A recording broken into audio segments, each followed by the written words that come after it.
My name is Victoria Hayes, and at 37 years old, I thought I had finally escaped the suffocating grip of family expectations. But last autumn proved me wrong in the most devastating way imaginable. I own Sterling Creations, a prestigious jewelry boutique in Charlotte, North Carolina, which I built from the ground up through sleepless nights, countless rejections, and pure determination. My family, however, never saw my business as the result of years of sacrifice and hard work. To them, it was simply a convenient source of unlimited funds, a personal bank account they could withdraw from whenever they pleased. When my youngest brother announced his engagement to a social media personality with aspirations of becoming the next big influencer, I never imagined the nightmare that would follow. They didn't just ask for help with the wedding. They demanded I finance their entire fantasy celebration to the tune of $75,000.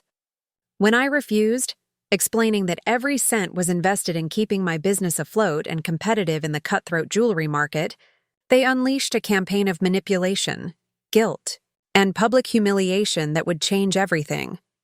Picture this scene. An opulent ballroom at the Grand Piedmont Hotel. 400 guests dressed in designer gowns and tailored tuxedos, crystal chandeliers casting dancing shadows across marble floors, and my father's hand connecting with my face in a slap that echoed through the microphone for everyone to hear. The entire room froze. Smartphones materialized instantly, recording every excruciating second of my humiliation. He expected me to cower, to accept this public degradation and fall in line like I always had. But what I did next didn't just shock my family. It dismantled the carefully constructed lies they'd been building for months and exposed truths that would shatter their plans completely. Have you ever been betrayed by the people who were supposed to protect you? Drop your story in the comments below. Hit that subscribe button and watch how I transformed my greatest humiliation into my most powerful moment.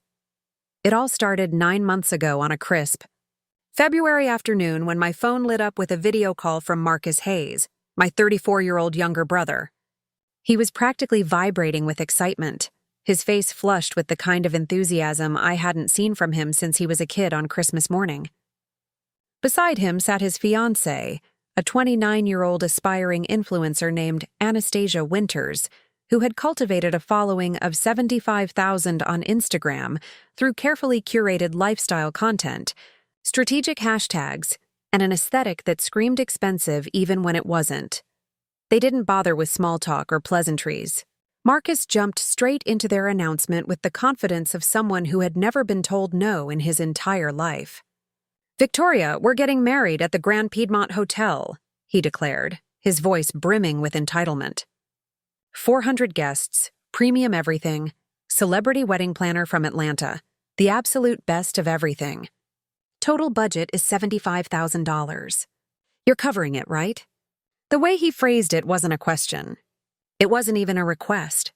It was a statement, an assumption, an expectation so deeply ingrained that he genuinely couldn't conceive of any other possibility. It was as if my entire life's work, every sacrifice I'd made, every risk I'd taken to build Sterling Creations existed solely for this moment, to fund his fantasy wedding. I sat frozen at my desk in the back office of Sterling Creations, my hand gripping the edge of my custom-made mahogany workspace so tightly my knuckles turned white. The afternoon sunlight streaming through the window suddenly felt oppressive, the weight of his expectation crushing down on me. "Marcus, that's an enormous amount of money," I said carefully, fighting to keep my voice level and professional despite the anger building in my chest. "I'm still growing the business. We just invested heavily in expanding our custom design department and bringing in a new collection from our supplier in Belgium. I simply cannot allocate that kind of money to a wedding right now. It would devastate my operating capital."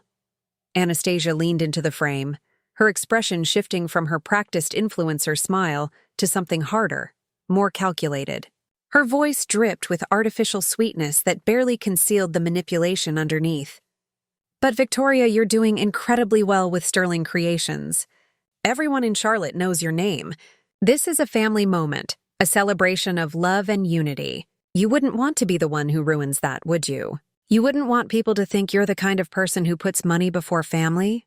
The guilt trip was transparent, almost insultingly obvious, but Marcus doubled down immediately, piling on the emotional manipulation. Come on, Vic, don't be like this. Don't be selfish. This is the biggest day of my life. I'm your baby brother. Doesn't that mean anything to you anymore, after everything our family has been through together? I tried to explain the reality of running a business, the thin margins in the luxury jewelry market, the necessity of maintaining sufficient capital reserves for unexpected expenses and opportunities. I told them about the massive diamond shipment I had coming from Antwerp, the new security system the insurance company was requiring, the talented young designer I'd just hired from New York, whose salary I was personally guaranteeing. Every dollar was spoken for, allocated, essential to keeping Sterling Creations competitive and growing. Marcus's expression soured dramatically, his face shifting from excited to angry in seconds. He ended the call abruptly with a curt, "Fine, we'll discuss this later when you're thinking more clearly." The screen went black, leaving me staring at my own reflection in the darkened phone, wondering when my brother had become someone I barely recognized. 3 days later, my phone rang at 7 a.m, jarring me awake. The caller ID showed my father's name, Robert Hayes, 63 years old, retired from a series of failed business ventures, and a man who had spent the last decade oscillating between grandiose schemes and bitter resentment about opportunities he believed had been stolen from him. His voice came through the speaker, rough and demanding, with that particular tone that had always commanded immediate obedience when we were children. "Victoria, I'm calling about your brother's wedding," he began without any greeting, without even asking how I was doing, or acknowledging that he was calling before most people had their first cup of coffee. "You're going to pay for it. This isn't up for debate. You have that successful shop making you wealthy. It's your duty, your obligation as the eldest child to help your family when they need you." I sat up in bed, my heart already racing, old patterns of fear and compliance warring with the woman I'd become, the business owner who had learned to stand firm in negotiations and defend her boundaries. "Dad, I can't afford $75,000 right now," I said, trying to inject authority into my voice despite being half awake and emotionally ambushed. "If I pull that kind of money from my business accounts, I'll have to delay essential operations. I might have to let staff go. I could lose key supplier relationships that took years to build. The business could actually fail." I tried to lay out the numbers for him, explaining the reality of operating a high-end retail establishment in an expensive Charlotte neighborhood. I detailed the costs of importing premium gemstones from Europe and South America, the salaries for my skilled craftspeople and sales associates, the astronomical rent on my prime location in South Park, the insurance premiums that had tripled after a rash of jewelry store robberies in the region, the marketing expenses necessary to compete with both online retailers and established luxury brands. He scoffed dismissively, that particular sound that had always made me feel small and inadequate as a child. Then he launched into a well-rehearsed monologue about his own sacrifices, his own failures, specifically a disastrous investment in a cryptocurrency startup 5 years ago that had consumed his entire retirement savings. "I gave everything for you children," he said, his voice rising with righteous indignation. "I sacrificed my dreams, my opportunities so you could have better lives. And now, when your brother needs you, when your family needs you, you're too greedy and selfish to give back even a fraction of what we gave you. You're ungrateful, Victoria. You're a disgrace to the Hayes name and everything this family stands for." I ended the call, my hands shaking violently, his words echoing in my mind like poison. His accusations stung deeply because they targeted my deepest insecurity, the fear that maybe I was selfish for prioritizing my business, for protecting what I'd built. But Sterling Creations wasn't just a business to me. It was my dream manifested into reality, built from late nights sketching designs at my kitchen table, from maxing out credit cards to afford my first inventory, from working 70-hour weeks while my friends enjoyed their 20s, from countless rejections before I finally got my designs into a boutique, from slowly, painfully building a reputation for quality and artistry in an industry dominated by established names and family legacies. I wasn't about to let years of sacrifice, bleed away to fund a wedding I didn't even want to attend, for a couple I barely recognized anymore. But my father wasn't finished with me. He called again that afternoon, this time adopting a different strategy. His tone shifted to something approximating warmth, trying to play the proud father card with all the subtlety of a sledgehammer. "Your brother deserves this celebration, Victoria," he said smoothly. "He's worked hard. He's found someone who makes him happy. You're the successful one in the family now, the one who made it. This is your chance to show you have a heart, to prove that success hasn't changed who you are fundamentally. Don't you want to be remembered as someone who was there for family when it mattered?" I repeated my position, firm despite the emotional manipulation. "The business has to come first right now. Dad, that's not negotiable." He hung up without another word, but I heard him muttering as the line disconnected. "You're going to regret this decision, Victoria. You'll see." The next phase of their assault came through digital channels. My mother, Patricia Hayes, 60 years old and a master of passive-aggressive communication, added me to a family group chat that included Marcus, Anastasia, and several of my aunts and cousins.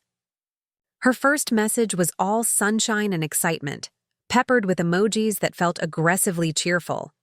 So thrilled about Marcus and Anastasia's wedding. "Let's all work together to make this the most perfect day for our beautiful couple. Family is everything." Attached to her message was a link to one of Anastasia's recent Instagram posts, a professional quality photograph of her showing off her engagement ring with a caption that read, "Dream wedding in progress.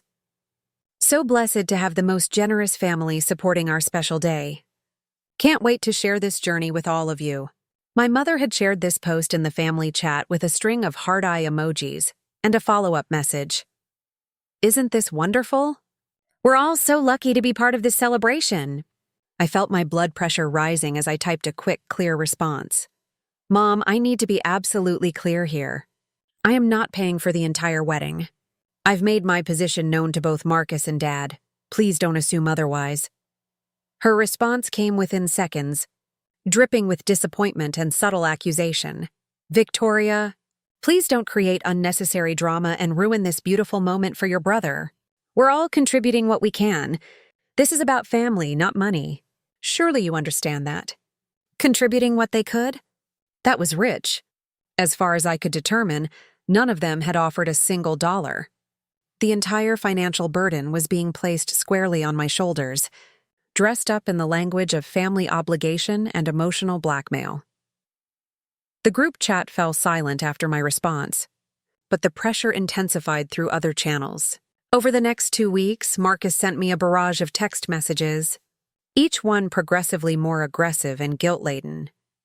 "Can't believe you're really going to make me beg my own sister for help. This is embarrassing. Everyone knows you're successful. What am I supposed to tell people when they ask why my sister won't help with my wedding? I guess I know where I rank in your priorities now. Do you even care about me at all? Or is it really just about the money for you?" Anastasia took a different approach, sliding into my direct messages on Instagram with a lengthy paragraph about brand synergy, family unity, and how my support would look excellent for Sterling Creations' image. She framed the entire thing as a business opportunity, suggesting that her followers would become my customers, that the wedding would be incredible exposure for my brand, that this was actually an investment in my business rather than a gift to them. I ignored her message, but her words gnawed at me anyway. I'd spent years building Sterling Creations in a cutthroat industry, designing custom pieces that had been featured in regional magazines and worn by local celebrities, slowly establishing a reputation for artistry and quality in Charlotte's competitive luxury market. Yet somehow my own family viewed me not as a person, not as an artist or entrepreneur, but as an ATM with unlimited funds and no valid reasons to say no.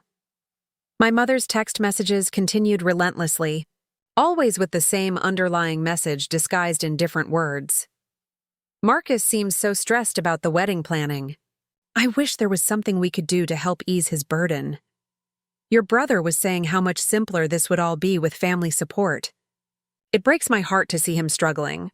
I was looking at Anastasia's registry. They have such beautiful taste. This is going to be a wedding people remember forever." She never once asked how I was doing, never inquired about the challenges I was facing in my business, never acknowledged that I might have valid reasons for my boundaries. Every conversation was about what I should do for Marcus, how I should feel about the wedding, why I should reconsider my position.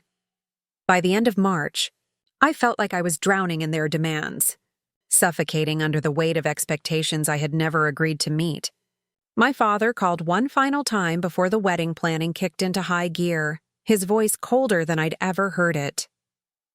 "You're either with this family or against it, Victoria," he said with chilling finality. "Choose wisely, because once you make this choice, there's no going back. We'll remember who was there when we needed them and who wasn't." I didn't respond. I simply ended the call and sat in my office at Sterling Creations, staring at a new emerald and platinum ring design I'd been working on, wondering how the people who were supposed to love me unconditionally could view my success as nothing more than their entitlement, their right to my resources regardless of the consequences to me. They thought they could bully me into submission, manipulate me into compliance. They had no idea what I was capable of when pushed too far. I didn't yet know how far they would go to break me down, but I was about to discover just how ugly things could get when family felt entitled to your success. A month later, worn down by the constant barrage of calls, texts, and emotional manipulation, I made what I thought was a calculated compromise. I agreed to contribute $5,000 specifically for the bride's jewelry, a custom sapphire and diamond necklace from Sterling Creations. It was a strategic decision designed to end the harassment while minimizing the financial impact on my business. I would create a stunning piece, something worthy of the Sterling Creations name, gift it to the couple, and finally extract myself from this nightmare. I genuinely believed that would be the end of it. I was catastrophically wrong. Without consulting me, without my knowledge or approval, Marcus and Anastasia began transforming the wedding from an already expensive affair into an absolute spectacle of excess. They added another 150 guests to the invitation list, expanding from 250 to 400 people. They hired a celebrity wedding planner from Atlanta whose fee alone was $15,000. They booked a famous DJ from Miami who demanded $25,000 plus travel expenses and luxury accommodations. They replaced the already premium catering package with an even more extravagant menu featuring imported seafood, premium steaks, and a 7-tier custom wedding cake from a renowned pastry chef. The budget, which had originally been quoted at $75,000, ballooned to over $120,000. And somehow, in their delusional minds, all of this was still my responsibility to fund. Then Anastasia launched her social media campaign. Over the course of 2 weeks, she posted 7 elaborately produced pieces of content under the hashtag #Hayes Wedding Dreams. Each post was more infuriating than the last, and each one prominently featured my name and my business. The first post showed her wearing a mock-up of the sapphire necklace I'd designed, professionally photographed against a white studio background, with a caption that read, "Overwhelmed with gratitude for my incredible future sister-in-law Victoria for making our dream wedding possible. Sterling Creations is making magic happen. When you have family who believes in your love story, anything is possible. Blessed Sterling Creations, our wedding goals." The post exploded across social media, racking up 27,000 likes within 48 hours. Comments flooded in from her followers, strangers from across the country who now believed I was bankrolling this entire extravagant affair. Victoria is such an amazing sister. This is what family is all about. Sterling Creations must be doing incredible business. I need to check out this store. Goals. Having a successful sister who can fund your dream wedding. Can Victoria adopt me? I need this kind of family support. My stomach turned as I scrolled through the comments. She had hijacked my name, my business, my reputation to fuel her social media narrative, and thousands of people were consuming this false story without any idea of the truth. The subsequent posts were even worse. Anastasia posted content showing her at dress fittings, touring the Grand Piedmont Hotel, sampling wedding cakes, and meeting with the celebrity planner, all tagged with Sterling Creations and all implying that I was financing these experiences. Her followers ate up every post, engaging enthusiastically with what they perceived as a heartwarming family story. My business Instagram account began receiving messages from strangers congratulating me on my generosity, from potential clients asking if I could help fund their weddings too, from jewelry designers asking how I'd achieved such financial success that I could casually drop 6 figures on a family wedding. I grabbed my phone and sent Anastasia a direct message, my fingers practically punching the screen. Take those posts down immediately. I am not funding the entire wedding, and you know that. This is fraudulent representation of my involvement in my business. Her response came within minutes, oozing with false sweetness and casual dismissal. Oh, Victoria, relax. This is just social media marketing. It's actually great exposure for Sterling Creations. You should be thanking me for the free publicity. Everyone wins here. Besides, people love a good family story. It's all about the narrative. I tried calling Marcus, desperately hoping he would intervene and control his fiancé's outrageous behavior, but he didn't answer. Instead, I received a text message that made my blood boil. Stop overreacting and being so dramatic. This is our moment, our wedding, our celebration. Everything isn't about you and your business. Just let us be happy. I sat in my office at Sterling Creations, surrounded by the beautiful pieces I'd created, the physical manifestation of years of dedication and sacrifice, and felt completely violated. They were using my name, my business, my reputation to manufacture a fantasy narrative for social media consumption, and they didn't care at all about the consequences for me. The next morning, I walked into Sterling Creations to find Rachel Chen, my store manager and closest friend since our college days at UNC Charlotte, waiting for me with an extremely concerned expression. Rachel was 36, brilliant at retail operations, and had been with me since the day I'd opened the store 5 years ago. She knew me better than almost anyone and could read my moods instantly. "We need to talk," she said quietly, gesturing toward my office. "I spent last night going through social media, and Victoria, this situation is worse than you think." We sat down together and she showed me what she'd discovered. She'd been monitoring the hashtag #OurHazeWeddingDreams and had found dozens of posts from Anastasia's followers tagging Sterling Creations, many of them visiting our website, some even calling the store to ask about custom wedding, jewelry, and whether we offered family discounts like I'd supposedly given Marcus. "This is actively affecting your business reputation," Rachel said seriously. "People are forming opinions about your company based on false information. But that's not even the worst part." She opened her laptop and pulled up emails that Marcus had forwarded to me weeks ago, communications with various wedding vendors that I'd barely glanced at because I assumed they didn't concern me. Rachel's sharp analytical mind had caught something I'd completely missed. She pointed to an updated contract from the Grand Piedmont Hotel, dated just a week earlier, showing a revised total of $125,000, $50,000 more than the original quote, and listed there in black and white was my name as the primary billing contact. "Victoria, look at this vendor agreement," she said, scrolling to another document. "And this one with the catering company, and the florist, and the DJ. Your name is on all of them as the party responsible for payment. You didn't sign anything, right?" "Of course not," I nearly shouted, my heart pounding. "I never agreed to any of this." "I know," Rachel said calmly. "But the vendors don't know that. As far as they're concerned, they have contracts with your name attached, and they're expecting payment. This is serious, Victoria. This could actually damage your credit and your business standing if bills go unpaid, and these vendors come after you." My hands were shaking as I looked through the documents. They'd gone behind my back, forged my commitment to these contracts, and assumed I'd ultimately cave under the social pressure and pay rather than face public embarrassment. It was manipulation on a scale I hadn't imagined my own family was capable of. I immediately called my father, hoping desperately that he would see reason, that he would understand how far over the line Marcus and Anastasia had crossed. His voice was cold from the moment he answered. like I was an unwelcome interruption to his day. "What's your problem now, Victoria?" he snapped impatiently. I explained everything, my voice rising with frustration and anger.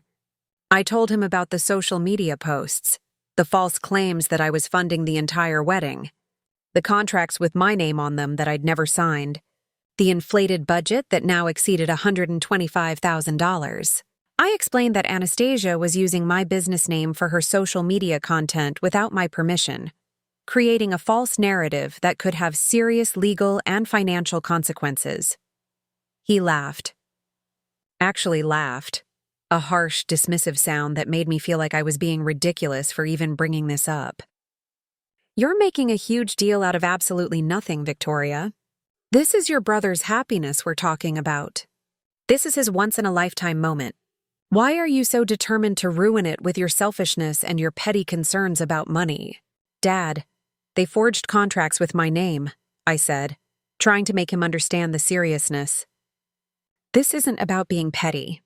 This is potential fraud. This could damage my business reputation and my personal credit. Stop being so dramatic and just let them have their special day," he said dismissively. "You're always so focused on yourself, on your business, on your money. What about family? What about being there for the people who love you?" He hung up before I could respond, leaving me staring at my phone in disbelief. The pressure from social media intensified daily. Anastasia's followers, both local Charlotte residents and people from across the country, began tagging me constantly in comments and posts. "Hey Victoria at Sterling Creations, you're an amazing sister." One comment read, "Can you fund my wedding too? Lol, but seriously, what a generous gift," wrote another. The humor in that comment stung because it wasn't far from what was actually happening. My business Instagram inbox filled with messages from potential clients who had seen Anastasia's posts and were now asking questions I didn't want to answer. "Is it true you're sponsoring your brother's six-figure wedding? Does Sterling Creations offer family discounts for weddings? How much did the complete wedding jewelry package cost?" I found myself having to explain over and over to clients I valued and wanted to maintain relationships with that the social media narrative was false, that I wasn't financing the wedding, that I'd only agreed to provide one custom piece of jewelry. Each explanation felt like a small defeat, a tiny chip in the professional reputation I'd worked so hard to build. Rachel, ever practical and protective, suggested I post an official statement on Sterling Creations' Instagram account to correct the record publicly. "You need to control your own narrative," she urged. "Don't let them define you and your business through their lies." But I hesitated. Going public with a statement felt like escalating the situation, like starting a family war that might spiral completely out of control. I wasn't ready for that level of confrontation, not yet. I still held on to some naive hope that we could resolve this privately, that my family would see reason and back down. By early May, the online attention was relentless and exhausting. Anastasia's posts continued trending in Charlotte's social media circles. Her follower count grew to 90,000, and she kept tagging Sterling Creations in every wedding-related update, binding my business to her fabricated narrative without any regard for truth or consequences. Rachel stayed late one evening, sitting with me in the back office as we drafted careful responses to client inquiries, both of us drinking cold coffee and growing increasingly frustrated. "They're playing dirty," Rachel said, her voice firm and protective. "You need to protect your business before this situation gets even worse." "You need to fight back, Victoria." She was right. I had tried to keep the peace, tried to be the bigger person, tried to maintain family harmony despite their outrageous behavior. But Marcus, Anastasia, and my father had crossed lines I didn't even know existed. They were weaponizing my success against me, using my business reputation as leverage in their manipulation campaign. I didn't know yet how I would fight back, but I knew I couldn't let this continue. I couldn't let them destroy everything I'd built to fuel their fantasy wedding and Anastasia's social media ambitions. The question wasn't whether I would stand up for myself anymore. The question was how far I was willing to go to protect what was mine. The wedding day arrived on a humid June evening, unseasonably warm even for Charlotte. I pulled up to the Grand Piedmont Hotel in my car, my stomach in knots, wearing a simple black dress I'd chosen specifically because it wouldn't draw attention. My plan was straightforward and defensive. Attend the ceremony to avoid giving my family ammunition to claim I'd completely abandoned Marcus, deliver a brief toast during the reception if absolutely required, and leave as quickly as possible before the evening deteriorated further. The Grand Piedmont was spectacular that night, exactly the kind of venue that would photograph beautifully for Anastasia's inevitable social media flood.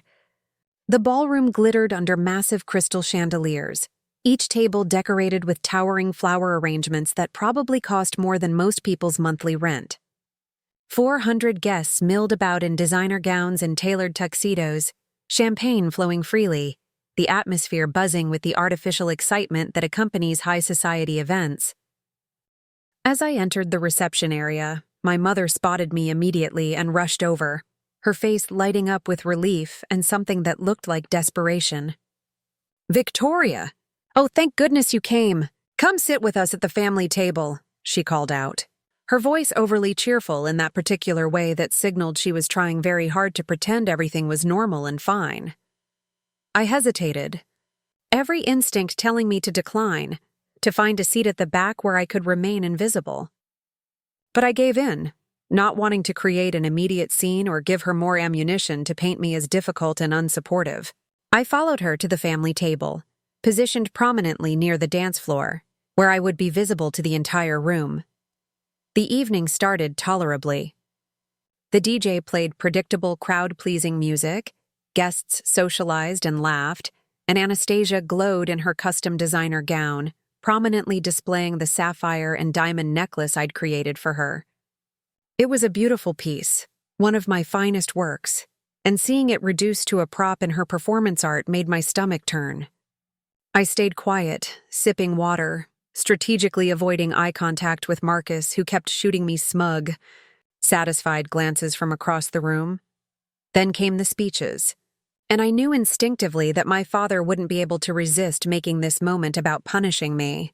When Robert Hayes stood up and grabbed the microphone, his eyes immediately locked onto me with an intensity that made my blood run cold. I knew, with absolute certainty, that trouble was coming. "I want to thank everyone for being here tonight to celebrate Marcus and Anastasia," he began, his voice booming through the professional sound system that carried his words to every corner of the massive ballroom. "This is a beautiful moment, seeing my son so happy, so in love, starting his life with a wonderful partner." He paused, his expression shifting, hardening. "But I have to say, I'm deeply disappointed in one member of this family." The room began to quiet, guests sensing the shift in tone, heads turning to see where this was going. "My daughter Victoria has built a very successful jewelry business here in Charlotte. Sterling Creations has made her wealthy, given her opportunities most people only dream about. But when it came time to support her brother's wedding, when her family needed her most, she refused. She's been nothing but stingy, selfish, and unsupportive throughout this entire process. She let us all down when we needed her." The words crashed over me like ice water. 400 pairs of eyes turned toward me, staring, judging, watching my reaction. My face flushed with humiliation and rage. I couldn't stay silent, couldn't let this public character assassination stand unchallenged. I stood up, my chair scraping loudly against the polished floor, the sound cutting through the shocked silence. "That's absolutely not true, Dad," I said, fighting to keep my voice steady and clear despite the adrenaline flooding my system. "I agreed to pay for the bride's necklace, $5,000, which was my only promised contribution. I never at any point agreed to fund the entire wedding. That's a complete misrepresentation of the truth." Angry murmurs rippled through the crowd. Some guests were pulling out their phones, already recording this confrontation. My father's face turned deep red, veins visible in his neck. "You're lying!" he shouted, his voice ugly with rage. "You're too selfish to care about family. Everything is always about you, about your precious business, about your money." I felt something inside me snap, years of holding back finally breaking. "I care deeply about the business I built from nothing," I shot back, my voice rising to match his volume. A business nobody in this family helped me create. You can't guilt me into bankrupting myself for your approval. Marcus stood up at the bride and groom's table, his face contorted with anger. Just admit you're cheap, Victoria. He hissed loudly enough for nearby tables to hear. Just admit you care more about money than you care about me. The argument escalated rapidly, voices rising, cutting across each other, the careful social veneer of the expensive wedding cracking completely. Anastasia grabbed Marcus's arm, whispering something urgently, but the damage was already done. The room was fully engaged now, watching this family destruction like it was entertainment. Then it happened. My father stormed around the table toward me, his face twisted with rage, his hand raised. Before I could process what was happening, before I could move or defend myself, his palm connected with my face in a slap that seemed to echo endlessly through the ballroom. The crack of flesh hitting flesh was amplified by the microphone system, broadcast to every corner of the massive space. The room went completely, utterly silent. I stumbled backward, catching myself on the edge of the table, my hand instinctively going to my burning cheek. The pain was sharp and immediate, but it was nothing compared to the humiliation, the exposure, the complete violation of being physically assaulted in front of 400 witnesses. Every single person in that ballroom was staring at me. Guests, vendors, the DJ who had stopped the music mid-song, elderly relatives, Marcus's friends, Anastasia's influencer crowd who were already holding up their phones, recording every second of my degradation for their content feeds and viral moments. Marcus stood frozen, his mouth open, seemingly shocked that it had actually gone this far. My mother gasped dramatically, covering her face with her hands, but notably, she didn't move to help me, didn't step between me and my father, didn't do anything to defend me. A woman's voice cut through the silence, sharp and commanding. This is absolutely unacceptable, Mr. Hayes. What you just did is assault, and there are hundreds of witnesses in this room. I looked up to see a woman I didn't recognize standing from a table near the back, walking purposefully toward the family table. She was around 55, impeccably dressed in a navy suit, her entire bearing radiating authority and barely controlled anger. Her heels clicked sharply on the polished marble floor as she approached. "My name is Diana Martinez," she said clearly, making sure the entire room could hear her. "I'm an attorney with Foster and Martinez in Charlotte, and what just occurred is assault and battery. It's criminal behavior regardless of family relationships." She walked directly to me, her eyes steady and sympathetic, and pressed a business card into my trembling hand. "You don't have to tolerate this abuse," she said quietly but firmly. "Call my office tomorrow. We will help you." I clutched the card, my hand shaking violently, unable to form words. My father scoffed dismissively, tossing the microphone onto the table where it landed with a feedback screech that made several guests wince. "Show's over, everyone," he muttered, walking back to his seat like he'd simply disciplined a misbehaving child rather than committed assault in front of hundreds of witnesses. The crowd remained mostly silent, though urgent whispers were spreading through the room like wildfire. I could see phones everywhere now, recording, photographing, the entire humiliating moment being captured from dozens of angles, probably already being uploaded to social media, shared in group chats, sent to friends who weren't even in attendance. My mother finally stood up, reaching tentatively for my arm, her voice shaky and weak. "Victoria, please, let's talk about this outside. Let's just calm down and discuss this privately, as a family." I pulled my arm away from her touch, the physical contact feeling like a betrayal in itself. "No, Mom," I said, my voice low but absolutely firm. "I'm done talking. I'm done being the family ATM. I'm done with all of this." I walked toward the exit, Diana Martinez's business card clutched in my hand like a lifeline, her words echoing in my mind. "You don't have to tolerate this." Every step felt impossibly heavy, the weight of 400 gazes pressing down on me, the humiliation crushing my chest until I could barely breathe. I'd come to this wedding hoping to simply survive the evening, but my father had made sure it ended with my complete degradation captured on camera and witnessed by everyone who mattered in Charlotte's social circles. I didn't know exactly what I would do next, but I knew with absolute certainty that I wasn't going to let this slide. Something fundamental had broken tonight, and there was no going back. That night, I drove straight to Sterling Creations, unlocking the doors and locking myself inside the sanctuary of my own creation. The store was dark except for the subtle accent lighting in the display cases, the diamonds and gemstones casting faint rainbow reflections across the walls. I sank into the leather chair behind my custom checkout counter, and that's when my phone started vibrating continuously, like it was having a seizure. 23 messages from my mother flooded my screen in rapid succession, each one more frantic and desperate than the last. "Victoria, please answer me. Are you okay? We need to talk about what happened tonight. Your father is very upset. He's under tremendous stress. He didn't mean to lose his temper like that. The wedding planning has been so difficult for all of us. You know how he gets when he's frustrated. You shouldn't have provoked him in front of everyone. Can we please just put this behind us and move forward as a family?" I scrolled through them mechanically, my cheek still throbbing where his hand had connected, but the messages felt distant and meaningless. No apology from my father. No acknowledgement from Marcus that anything wrong had even occurred. Just my mother's desperate attempts to smooth everything over, to pretend that public assault was just a minor family disagreement that could be resolved with a conversation and some forced forgiveness. I set the phone down on the glass counter, and the silence of the empty store amplified my sense of isolation.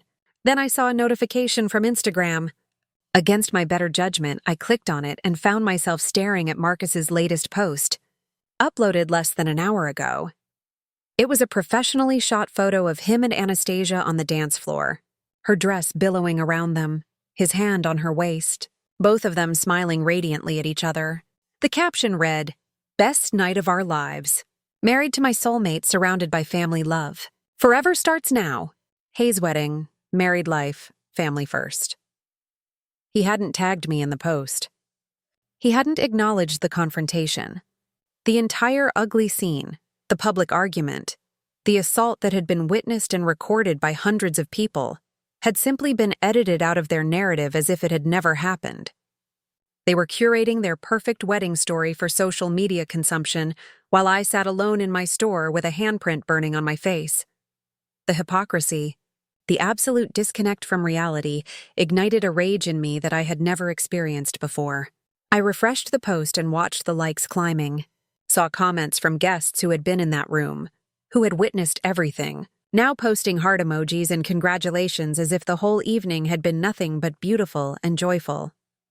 The door handle rattled suddenly, startling me out of my dark thoughts. I looked up to see Rachel Chen standing outside, her face pressed against the glass, concern etched into every feature. I let her in immediately, and she pulled me into a tight, fierce hug without saying a single word. We stood there for a long moment, her arms around me, and I felt something inside me finally break.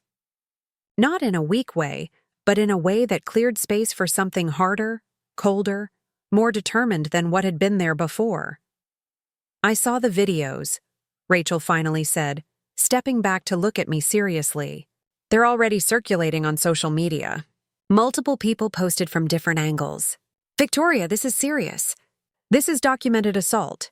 We sat on the floor of the store, surrounded by the elegant display cases, and I told her everything.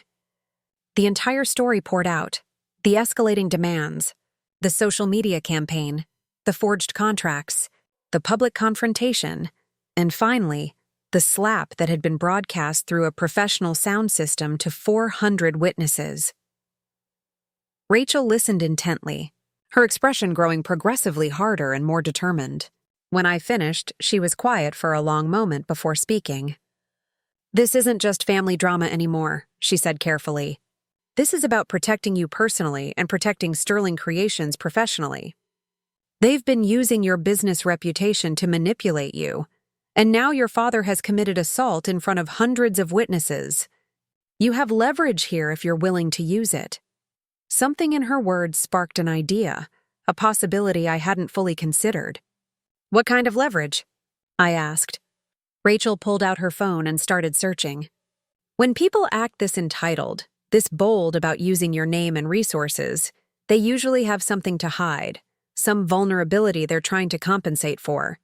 Your father's been pushing this wedding funding so aggressively, guilting you about family obligation. Why? What's his real motivation?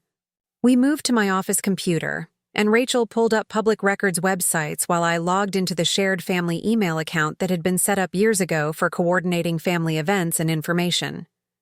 My parents still used it, apparently not realizing or caring that I still had access. It took us less than 30 minutes to find the evidence that would change everything. First, we discovered that my father's credit report, visible through a public records search, showed over $75,000 in outstanding debt from his disastrous cryptocurrency investments. But that was just the beginning. The debt had accumulated over the past 3 years through a series of increasingly desperate financial moves. Maxed out credit cards, a second mortgage on my parents' house, and personal loans from predatory lenders charging interest rates that would make any financial advisor weep. But the truly damning evidence came from his email history. Buried in the family account were dozens of messages my father had sent to various business contacts, investors, and potential partners over the past 8 months. My hands started shaking as I read through them, each one more infuriating than the last. One email, sent to a commercial real estate investor in Charlotte, read, "I'm partnering with my daughter's successful jewelry company, Sterling Creations, to expand into luxury retail properties. She's bringing capital and market credibility.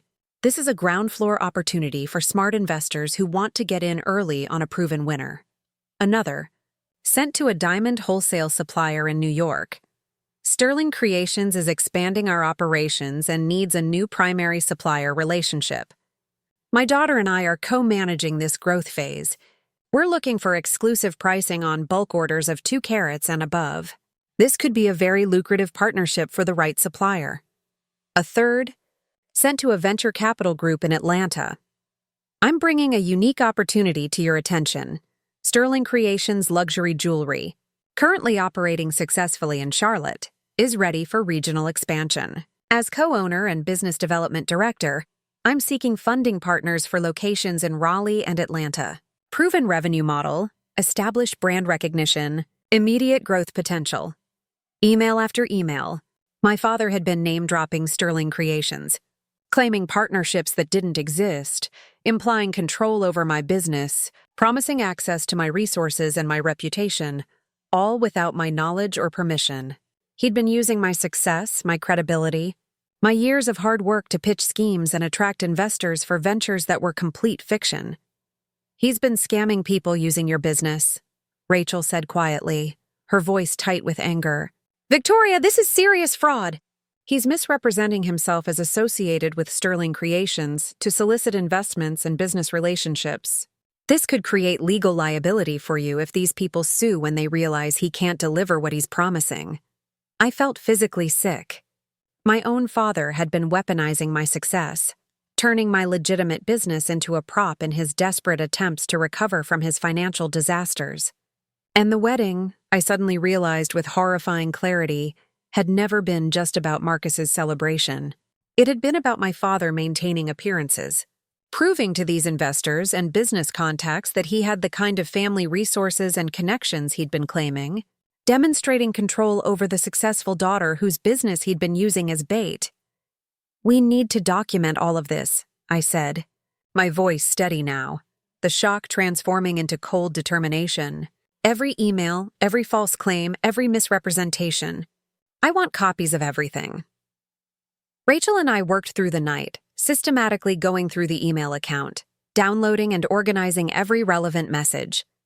We created a detailed timeline showing how my father's fraudulent claims had escalated over the months, correlating with the increasingly aggressive demands for wedding funding. We also found evidence that he'd been promising some of these investors they'd meet me at the wedding, that the event would be a networking opportunity where they could discuss partnership details directly with me. The wedding hadn't just been about Marcus and Anastasia's celebration. It had been designed as a showcase event where my father could parade me around to validate his lies to the people he'd been scamming. As the sun began rising over Charlotte, casting golden light through the store windows. Rachel and I sat surrounded by printed emails, bank statements, and documented evidence of systematic fraud. "You have him," Rachel said simply. "The question is, what are you going to do with this information?" I thought about Diana Martinez's business card still in my pocket. I thought about the videos of my father slapping me that were probably spreading across social media. I thought about Anastasia's Instagram empire built partially on lies about my involvement. I thought about Marcus's smug face and his public accusations of cheapness and selfishness. "I'm going to protect my business," I said quietly, "and I'm going to make sure they never use me like this again." The next morning, despite having not slept at all, I called Diana Martinez's office the moment they opened at 9 a.m. Her assistant put me through immediately, and Diana's voice came through the phone warm but professionally serious. "Victoria, I was hoping you'd call," she said. "What happened last night was unacceptable, and you have legal options available to you. Can you come to my office this afternoon?"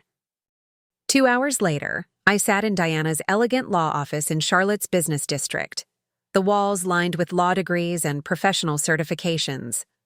She listened intently as I explained not just the wedding incident, but the entire months-long campaign of manipulation, the social media misrepresentation, and most importantly, the evidence Rachel and I had uncovered about my father's fraudulent use of Sterling Creations' name.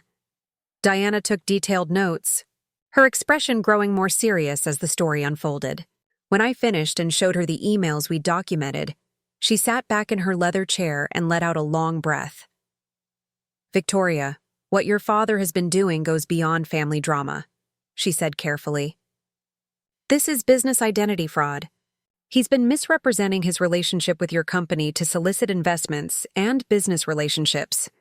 If any of these people have lost money or entered contracts based on his false claims, there could be significant legal exposure, potentially criminal charges for fraud and civil lawsuits against him." "Could any of that affect Sterling Creations?" I asked, the question that had been keeping me awake all night. "Potentially. If these investors or business partners try to argue that you were complicit or should have known about his misrepresentations," Diana explained. "That's why it's critical that you take proactive steps to protect yourself and your business immediately. You need to establish a clear public record that you had no knowledge of his activities and that you're taking steps to prevent any confusion about your business relationships." Over the next 3 hours, Diana and I developed a comprehensive legal strategy. First, we would send cease and desist letters to my father and to Anastasia, demanding that they stop making any public statements or social media posts about Sterling Creations without my explicit written permission. Second, we would file formal trademark registration for Sterling Creations to create additional legal protection for my business name. Third, and most importantly, Diana suggested we contact the investors and business partners my father had been misleading. "You need to get ahead of this," she explained.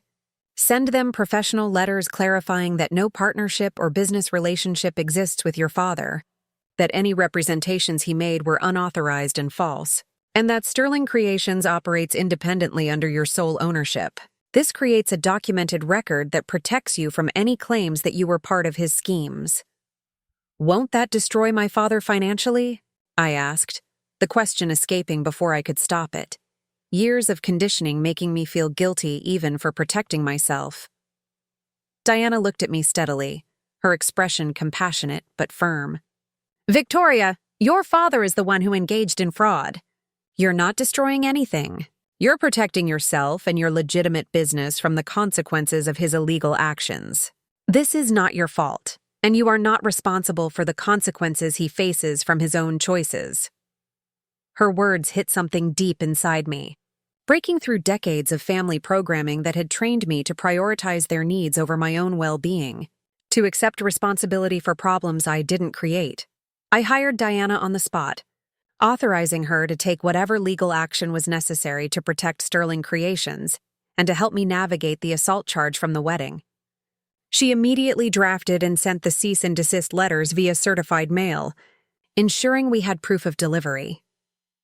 Back at Sterling Creations, Rachel had been holding down the fort and managing the fallout from the wedding videos that were now circulating widely on Charlotte's social media. She showed me the posts that had spread overnight. Multiple videos from different angles showing the confrontation. The slap, my father's ugly accusations, all with captions expressing shock and sympathy. "This is actually good for you," Rachel said pragmatically. "Public opinion is overwhelmingly on your side. People are horrified by what your father did.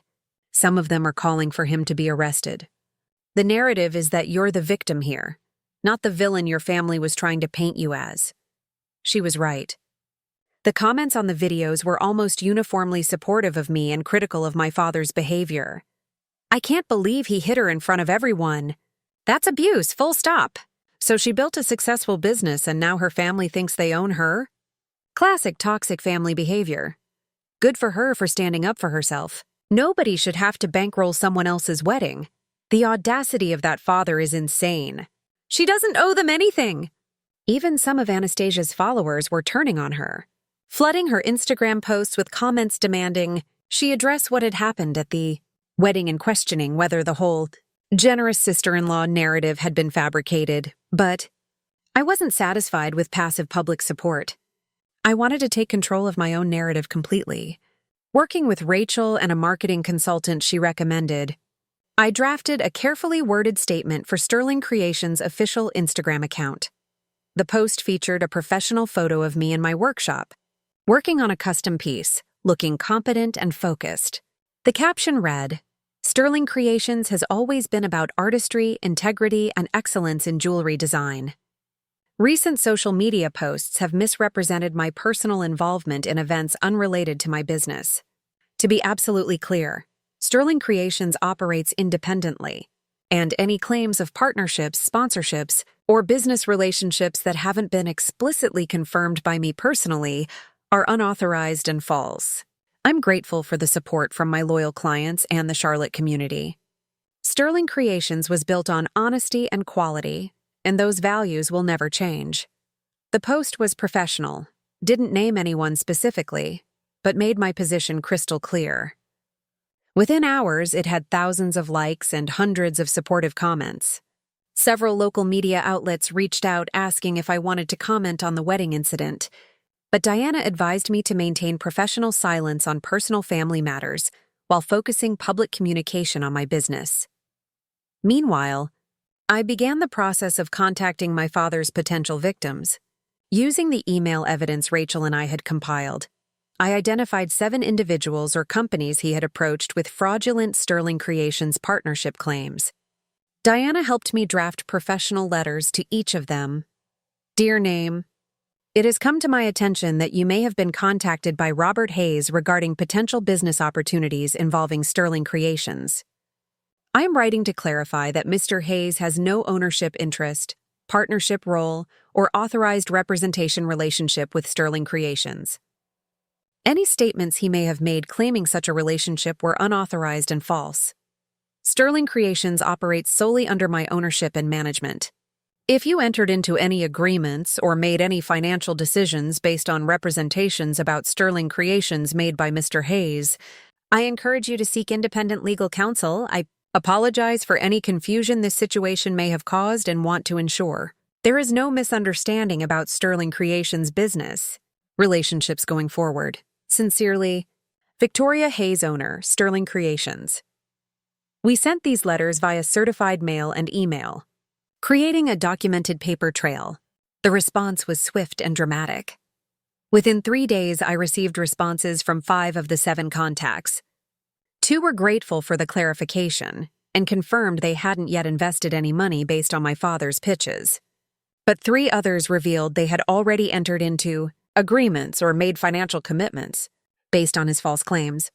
One particularly devastating response came from a commercial real estate developer in Raleigh, who had been promised exclusive retail space in a Sterling Creations expansion that didn't exist. He had held premium retail space off the market for 3 months based on my father's assurances, losing other potential lease income in the process. His email was professional but coldly furious, and ended with, "I will be pursuing Legal action against Mr. Hayes for fraudulent misrepresentation and my financial losses. Another response came from a diamond wholesaler in New York who had extended special credit terms, expecting a large order from Sterling Creations. Expansion operations. When no order materialized, they began investigating and discovered the fraud. They were also consulting with attorneys about potential legal action. I forwarded all of these responses to Diana, and she began building what she called the comprehensive evidence file that would be used to protect me from any legal fallback and potentially support criminal fraud charges against my father if we chose to pursue that route. Your father has created serious legal and financial problems for himself, Diana explained during one of our strategy meetings. Multiple parties have been defrauded. There's documented evidence of his misrepresentations, and there are provable financial damages. This isn't going away, Victoria. The question is how involved you want to be in the consequences he faces. I thought about that question a lot over the next few weeks. Part of me, the part that had been conditioned by decades of family loyalty, felt guilty about my father's impending legal troubles. But a larger, stronger part of me recognized that I was not the one who had created this situation. I had built a legitimate, successful business through hard work and integrity. He had chosen to exploit that success through fraud and manipulation. I was not responsible for the final piece of my preparation strategy came together in mid-July. Charlotte's annual Piedmont Arts Gala was scheduled for August, a high-profile charity event that attracted the city's wealthiest donors, most influential business leaders, and social elite. I knew my father attended every year, using the event to network with potential investors and maintain his carefully cultivated image as a successful businessman. This year, Sterling Creations had been invited to sponsor a jewelry showcase as part of the gala's silent auction, donating pieces to raise money for arts education programs. It was exactly the kind of high-visibility event where my father would try to work the room, name-dropping his partnership with my business to impress people who might not yet have learned the truth. I accepted the invitation immediately, seeing the opportunity for what it was, the perfect stage to expose his fraud publicly, in front of everyone who mattered in Charlotte's business and social circles. Rachel and I spent the next month preparing what we started calling the presentation. We created a professional slideshow documenting my father's fraudulent activities, using only verifiable facts and documented evidence. The slides included a timeline of his false claims about Sterling Creations, partnership screenshots of his emails making unauthorized business promises copies of responses from victims who had been defrauded public, records showing his personal debt and financial desperation, clear documentation that I was the sole owner of Sterling Creations with no family partnerships, kept the presentation factual, professional, and focused on protecting my business reputation rather than personal family drama. Diana reviewed every slide to ensure nothing was legally questionable or could expose me to defamation claims. Stick to documented facts, she advised. Don't editorialize, don't make emotional accusations. Just present the evidence clearly and let it speak for itself. Truth is an absolute defense against defamation, and you have the truth completely on your side. As the gala approached, my mother's texts and calls increased desperately. She had apparently learned I would be attending and was terrified of what I might do or say. Her messages veered between attempted guilt trips and barely veiled threats. Please don't make a scene at the gala. Your father is under so much stress already. Whatever you're planning, think about the family reputation. Think about Marcus and how this will affect his new marriage. I'm begging you to let this go. Can't we just move forward and forgive? I didn't respond to any of them. The time for conversation and compromise had ended the moment my father's hand connected with my face in front of 400 witnesses. Now was the time for consequences, for truth, and for protecting everything I had built from the people who wanted to exploit it. The morning of the Piedmont Arts Gala, I received one final email that solidified my resolve.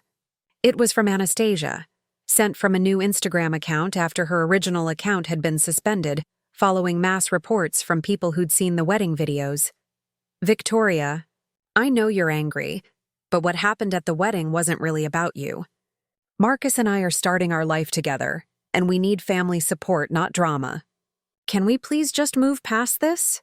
I'll take down any posts that upset you if you just let this whole thing go and stop making problems for everyone." The email was so disconnected from reality, so oblivious to the fraud, assault, and systematic manipulation they'd all engaged in, that it actually made me laugh out loud. She genuinely believed this was just about hurt feelings and social media posts, that I was being dramatic and oversensitive, rather than protecting myself from criminals who happened to share my DNA. I deleted the email without responding and got ready for the gala.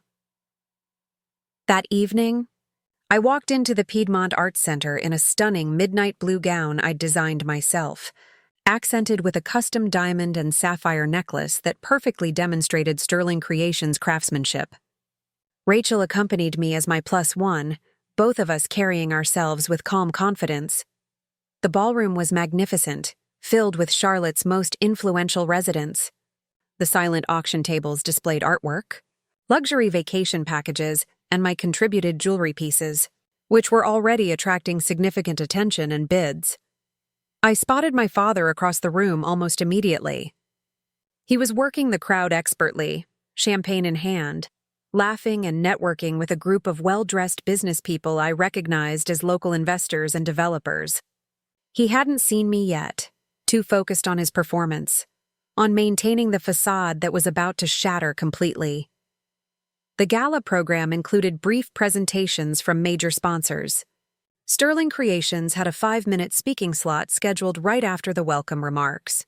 I had specifically requested the early timing, wanting to set the tone for the evening before my father had time to schmooze and make more false promises. When the MC called me to the podium, I walked up calmly, plugged my laptop into the projector system, and watched the screen behind me light up with the Sterling Creations logo. "Thank you all for being here tonight to support arts education in Charlotte," I began, my voice clear and professional. "Sterling Creations is honored to contribute to this important cause. But before we discuss tonight's auction pieces, I need to address some serious misrepresentation that has been occurring regarding my business." The room quieted immediately, heads turning with interest. I clicked to the first slide, showing a screenshot of one of my father's fraudulent emails.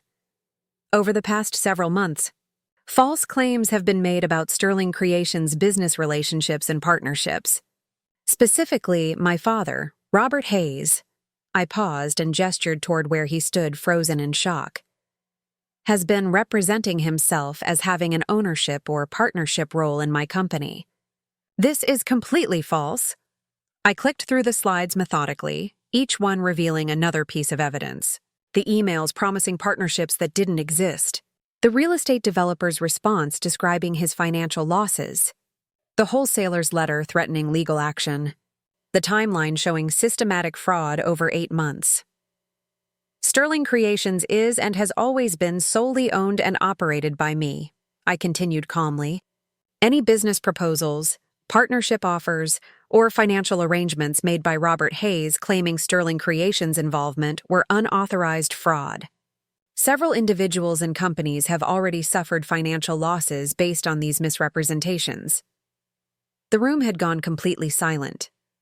My father's face had turned ashen, his champagne glass trembling in his hand.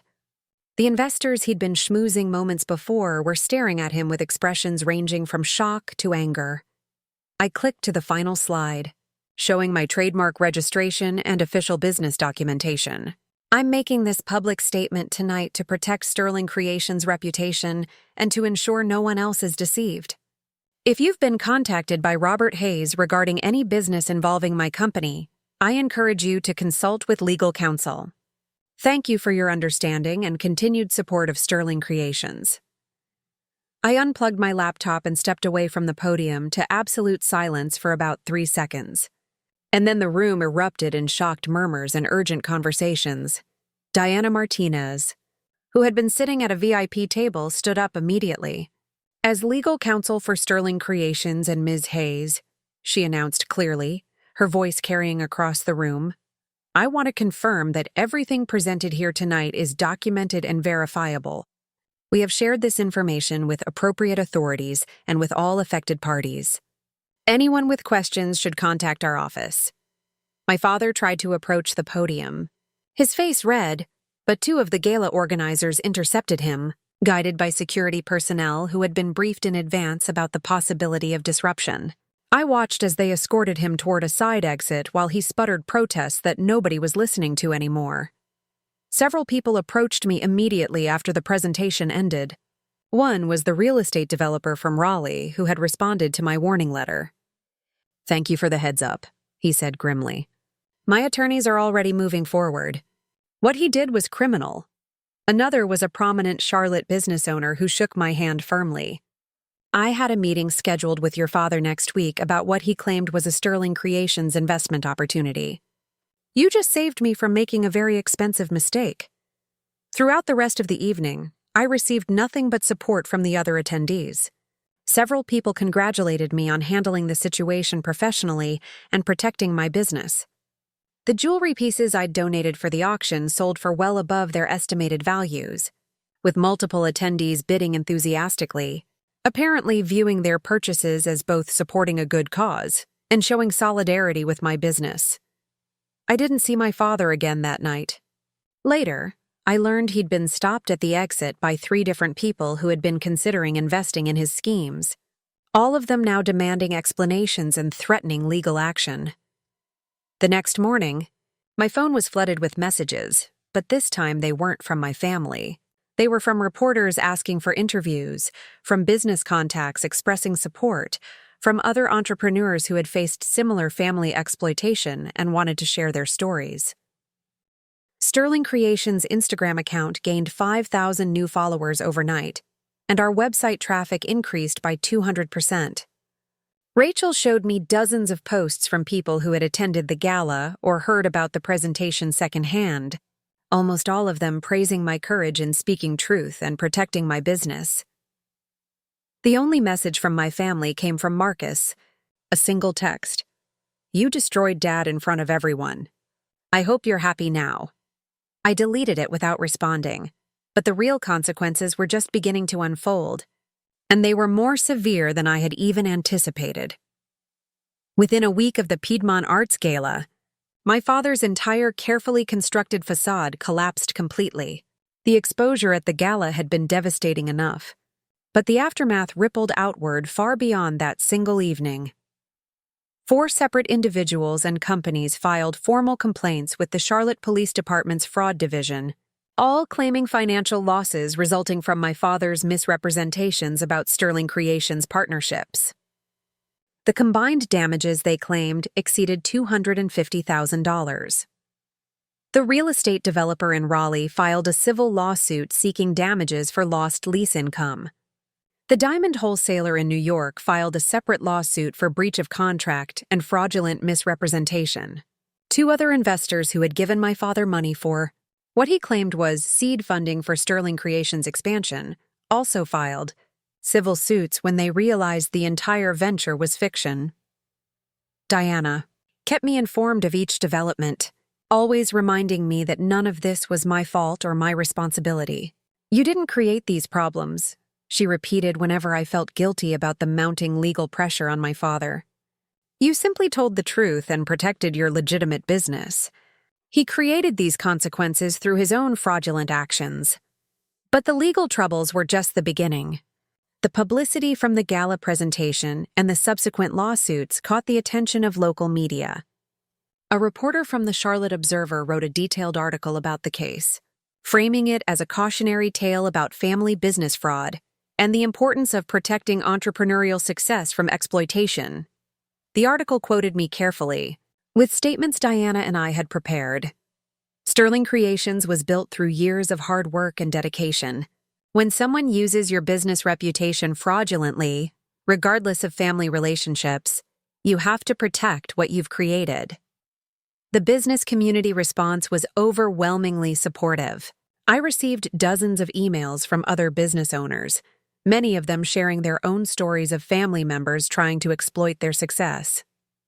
Several local business organizations invited me to speak about protecting entrepreneurial ventures from fraud and maintaining professional boundaries. but the impact on my family was devastating.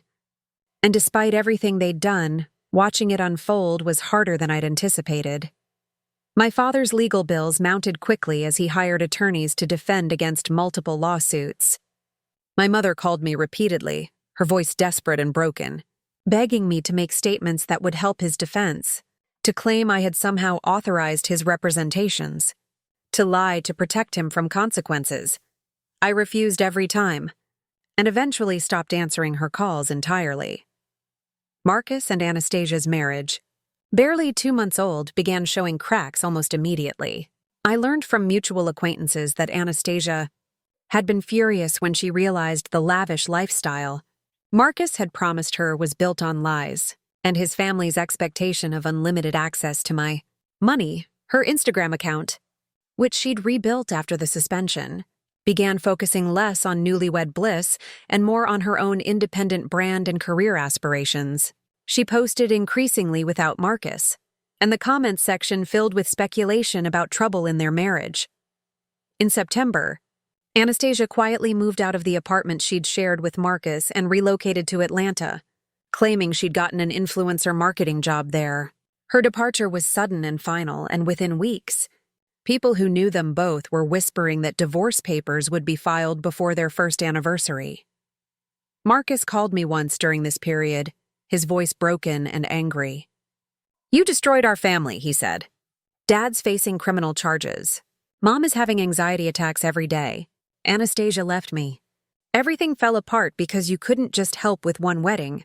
"No," I said quietly but firmly. "Everything fell apart because Dad committed fraud.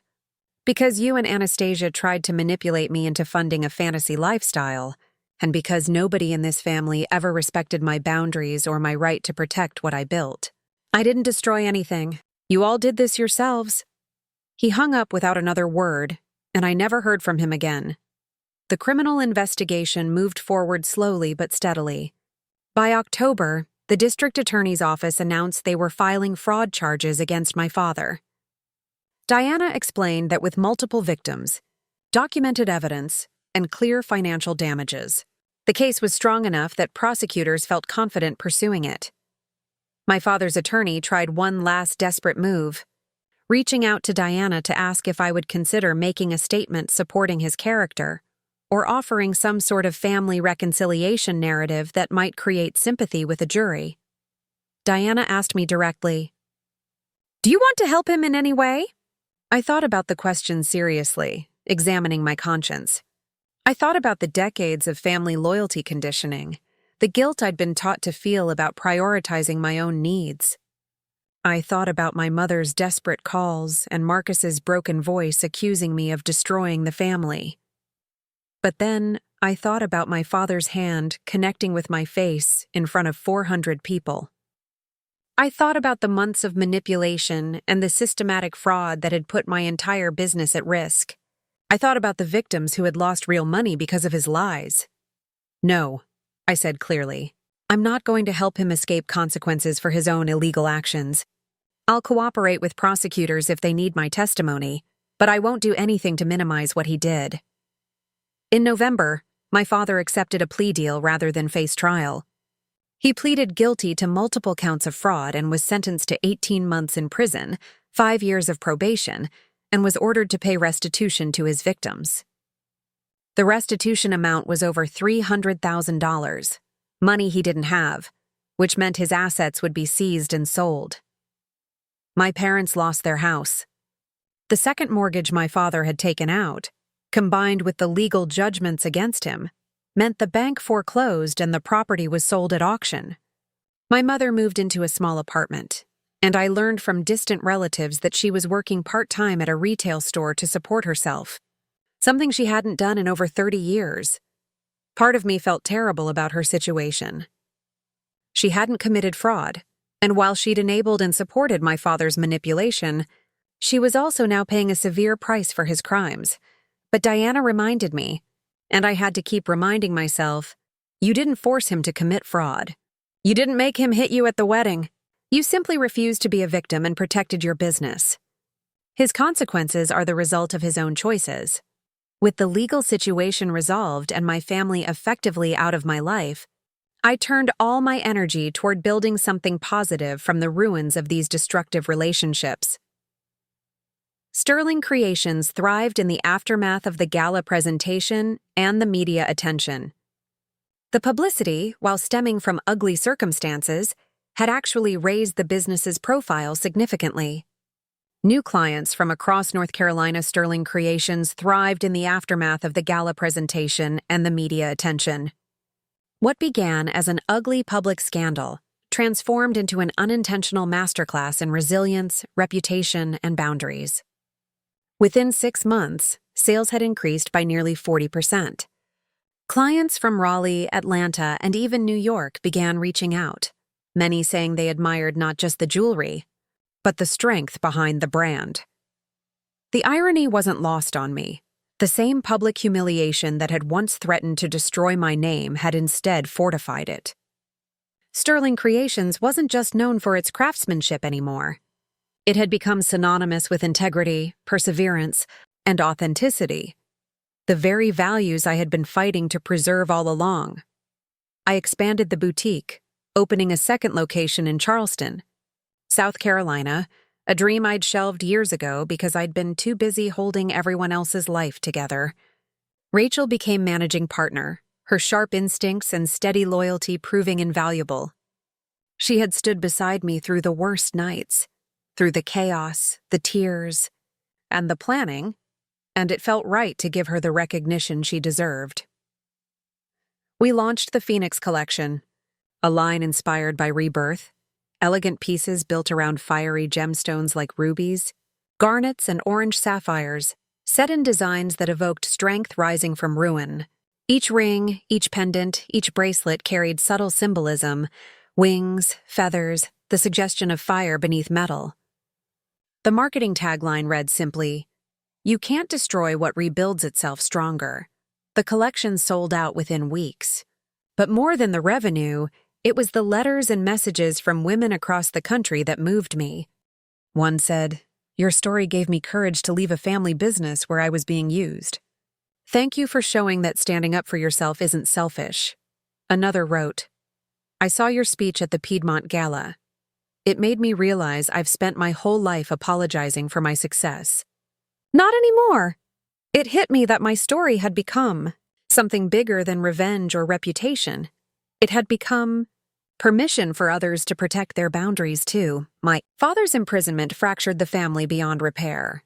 My mother wrote to me twice while he served his sentence. The first letter was defensive, blaming stress and poor judgment.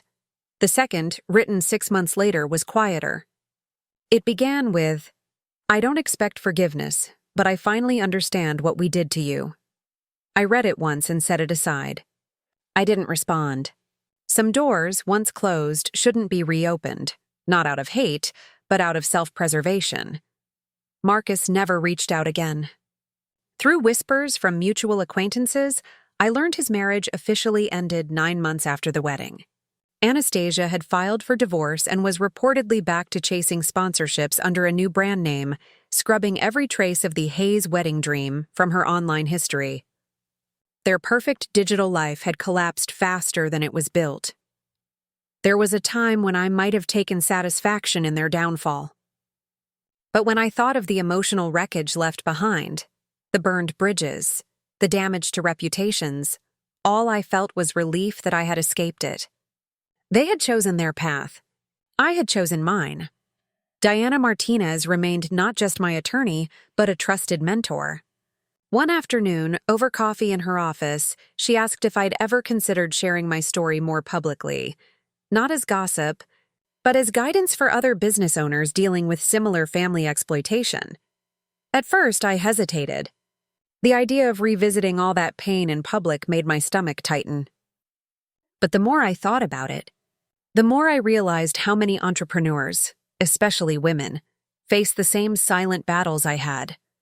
The guilt, the manipulation, the pressure to fund everyone else's dreams while being told theirs didn't matter. So, I agreed. With Diana's help, I crafted a keynote speech titled, "The Cost of Success: Protecting Yourself from Family Entitlement." It wasn't a bitter speech. It wasn't about revenge.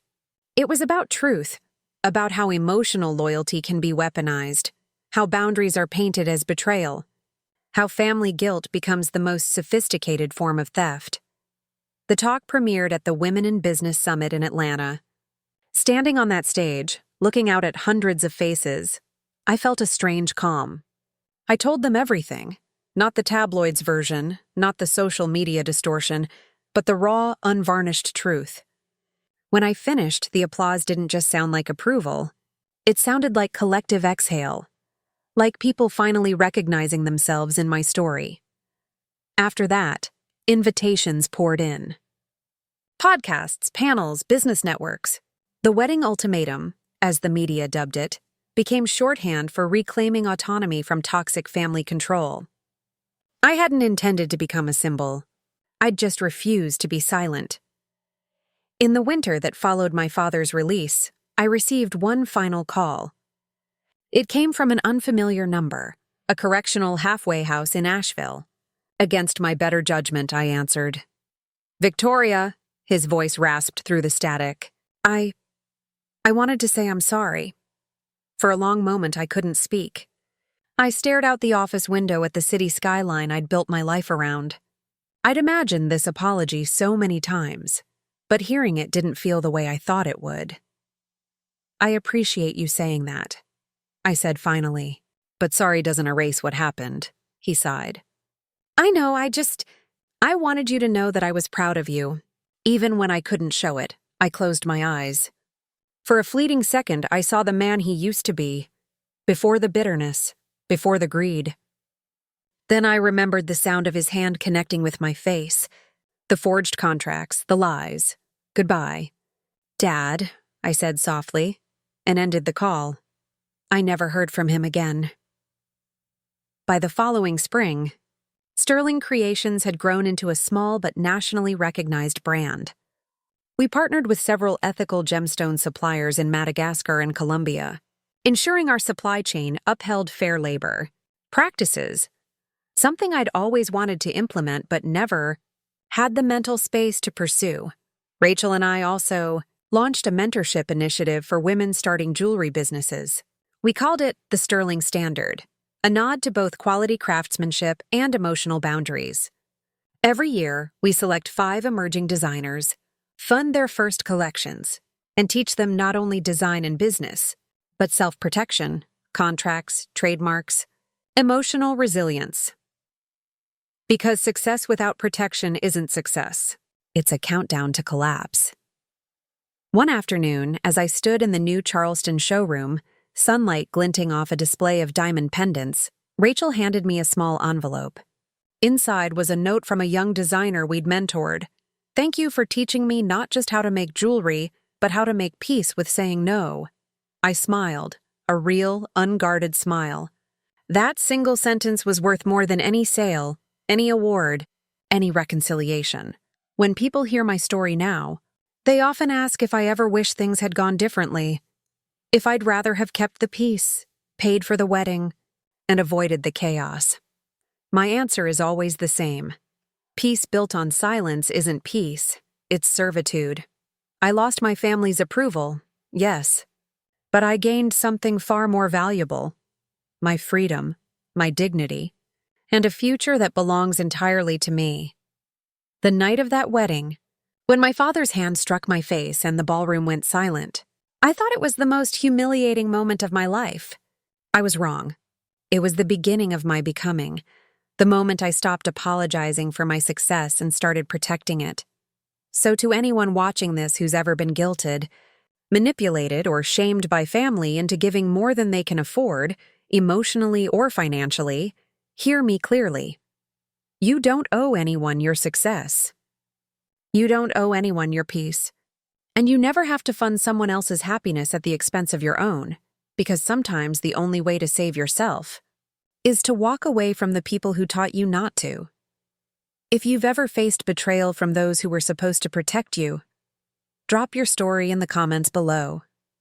Hit that subscribe button for more true tales of strength, survival, and standing your ground.